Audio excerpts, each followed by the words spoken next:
At about 12:22 p.m. of April 9, 2026, at Sitio Silungan, Barangay Bunuan, Binloc, Dagupan City, Pangasinan, operatives of PNP DEG SOU-1 lead unit led by Police Captain Roel C. Isit under the supervision of Police Lieutenant Colonel Radino S. Belli, together with Dagupan City Police Office in coordination with PDEA Pangasinan, IMEG, Luzon Field Unit, and Regional Intelligence Unit 1. Nagkandak po kami ng isang bypass operation, violation of RA 9165 through bypass operation, which resulted to the arrest of Jingjing Javier Nonog, also known as Lupin Jeng. Siya po ay listed as high-valued individual in province of Pangasinan.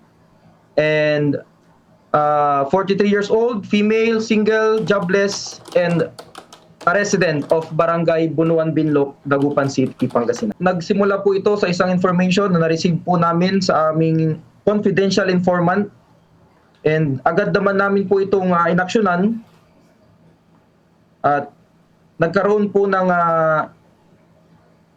step-by-step procedure or process bago po natin nahuli itong si alias Lupin, ma'am.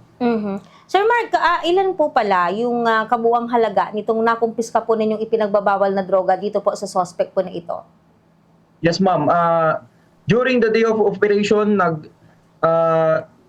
naka-seize po tayo ng more or less 21 grams of methamphetamine hydrochloride or yung shabu na tinatawag po natin. At nagkakahalaga ito ng based on the standard drug price, nagkakalaga po ito ng 142,800 pesos, ma'am.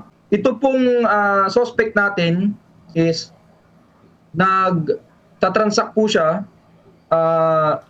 in the area of Dagupan City and nearby towns. Dito po sa Pangasinan. And ang pinagkukunan naman po is marami pong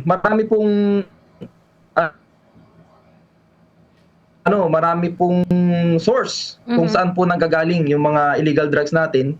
Ang nangyayari po ngayon, ma'am, is yung information na nare-receive po namin galing po sa mga confidential informant, hindi lang po sa kanila, kundi maging sa community po. Actually, ma'am, ang PNP DEG Special Operations Unit 1, nagkakandak din po kasi kami ng mga drug awareness lecture sa mga schools, sa mga barangay, and doon din po kami. Isa din po para doon kami nakakakuha ng mga informations regarding sa mga illegal activities sa ating lugar. Sir Mark, kayo po bilang kabilang po sa PDEG Pangasinan, ano yung mga kinakaharap nyong hamon sa ngayon? Lalong-lalo na dito po sa pagsasagawa ng mga intelligence gathering, surveillance, dito po sa epekto po ng pagtataas po natin ng presyo po ng produktong petrolyo. Naapektuhan din po ba yung ginagawa po nating pag-ikot-ikot, dahil na rin po sa taas ng konsumo po natin sa produktong petrolyo? Yes, ma'am. Actually, ma'am, itong mga nakarang buwan, alam naman natin na nagtaas po ang presyo ng mga ng gasolina, ng bilihin. Siyempre, hindi naman po tayo makakapag-operate kapag hindi tayo gagamit ng sasakyan. So, kailangan talaga is may sabihin na lang natin sa gasolina. Pero hindi po ito naging balakid sa amin, no? Kasi pulis tayo eh. Gagawin pa rin po natin or ginawa pa din po namin yung part namin as police officer, as law enforcer, no?